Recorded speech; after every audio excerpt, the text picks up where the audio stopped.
Hello everyone, welcome to this video where we'll be discussing escape sequence and raw strings in programming.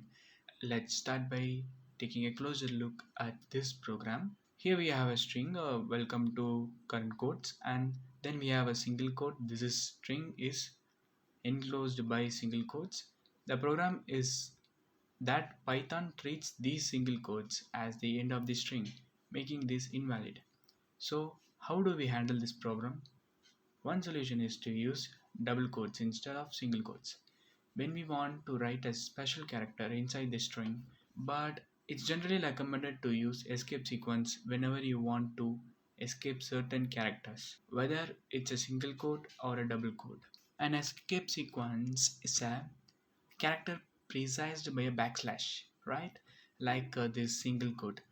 What happens here is that this backslash makes Python escapes the single quote. So it's not treated as the end of the string. It's printed as it is. Here's another example of an escape sequence. We have that string hi and then a backslash followed by an n. This is used to print a new line. So when we print this, we get hi on one line and then the new line and then the rest of the string. Now let's talk about escaping the backslash itself. Sometimes we want to print a backslash on a screen, but it's being treated as an escape sequence.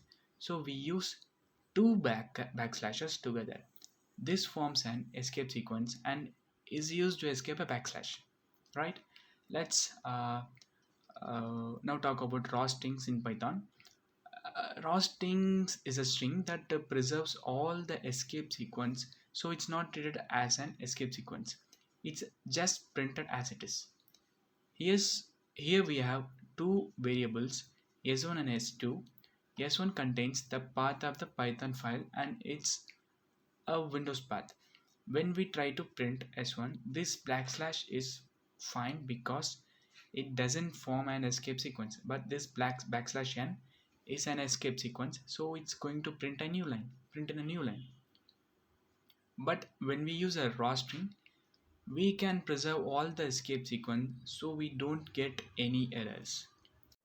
We write or before every string so that it makes a raw string, like here. So that's it for this video on escape sequence and raw strings. Thanks for watching. Let's see in another video.